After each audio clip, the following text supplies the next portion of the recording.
Hey y'all! I was thinking this weekend about how as I grew as an editor, I always worked in an office on a team. And so people who were more advanced than I was would be able to show me different tricks or hacks or different tools that would make each new edit that I was working on go faster and be easier. But maybe if you are a freelance editor and you're working by yourself, then you don't have the luxury of a team to show you those things. And so today in this tutorial, I thought I'd walk you through some of those tools. They will improve the look of your footage and they'll do it fast. And if you're new here, then welcome. My name is Adrienne and I make tutorials on video editing. If you're interested in any more tips, they're very beginner friendly. I have a link down below in the description box. And now let's get into it.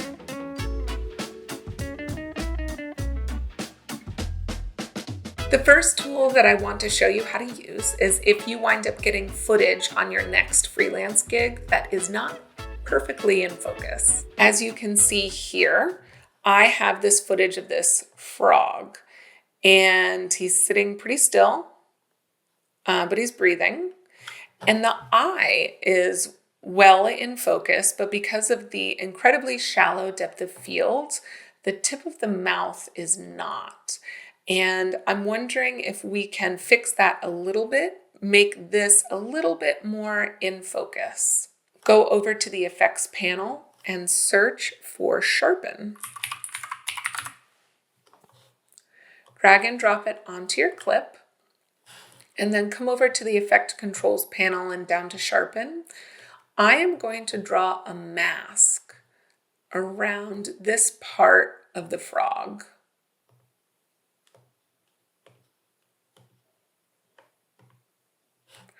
And now I'm going to come back down to sharpen, and I'm going to increase the sharpen amount.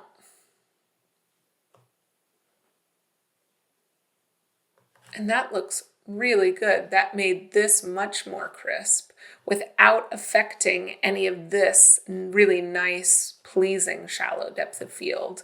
All we did was impact the masked area. I am going to feather the mask to make sure it blends really nicely.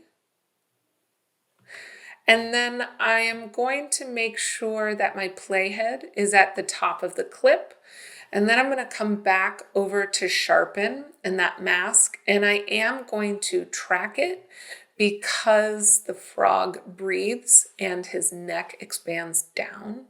I just want to make sure there isn't any subtle movement that I might miss. All right, I'll deselect the mask and then let's take a look.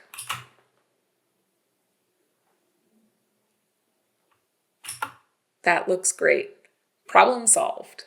The next trick that I want to show you is in case you get a kind of crazy request from a client where they ask you to remove an object from a shot that they decided to capture. So let's take a look. As you can see, I have this beautiful footage of the beach, and the camera pans up and you can see the water, and then the mountains are revealed here in the background. But we have these kayakers down here. Let's get rid of them. I'm going to move my playhead to the start of the clip, and the first thing I'm going to do is I'm going to select the clip. I'm going to hit Option and drag the clip up and duplicate it on the second track. I'm going to select the duplicated clip there on the second track, come over to Effect Controls, down to Opacity, and I am going to draw a mask around these kayakers. And then I am going to take that mask and move it away from them. I'm going to come up here to this empty area, and then I'll come up to Motion, and I'm going to cover the kayakers up. And it's like they were never there. Let's go back down to that mask. And I do want to feather it a little bit, blend it nicely. And all of a sudden, the kayakers are gone. Now, as we watch it, you can see that they are revealed. And so you can play around with mask path and tracking the kayakers as your camera moves, or even moving it yourself and creating those keyframes. Next up, you took on a client who got their first GoPro, and they've taken it out and they've shot their footage, and they look at it and it's got that crazy fisheye that can happen with GoPro footage, and they don't like it. Here's how you fix it. I have footage here that someone took of a subway showing up at a platform, and you can see it has some extreme fisheye. If you come over to the effects control panel, I want you to search for lens distortion. Drag that effect and drag it onto your clip. Come over to the effect control panels, scroll all the way down to lens distortion, and you'll see curvature. I want you to decrease the curvature until the fisheye effect disappears. If you still don't like how it looks, if it's not perfect for you, you can come up to motion and you can play around with position and scale and rotation until it's framed exactly how you like it.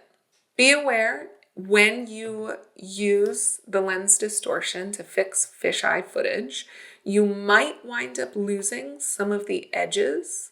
So it's just a trade-off that you should be aware of. The last trick or hack that I want to show you is maybe you've taken on a client and they're making a documentary and they've passed off some handheld footage to you and it is a little shaky and they'd like to see if you can stabilize it. Here's what you do. I have a piece of footage here of two people hiking. If we watch it, you can see it's handheld. There's a little bit of camera shake. Probably the person who took the footage was hiking themselves. I want you to go up to the effect control panel and search for the warp stabilizer effect. Drag that and drop it onto your footage, and then you wait. You see it says analyzing in background, stabilizing, and now let's watch it. Let's see what it did. Much more smooth. Something I do want to warn you about with the warp stabilizer effect, it doesn't do very well if there is a lot of camera shake. And it also doesn't handle shallow depth of field very well. So just something to be aware of. Minimal camera shake, like the clip that I just showed you, it works really well. And deep depth of field, it also works really well. And that's it from me. Those are 4 pretty easy tricks or hacks that maybe you don't learn if you're not working in a group environment with other editors who are more advanced than you are. There's no point in any of us keeping these tricks to ourselves. There's more than enough to go around, so let's share the knowledge. If you have any tricks, please share them. Drop a comment below. Give this video a thumbs up if you thought it was helpful. Subscribe if you'd like to see more, and I'll see you in the next one.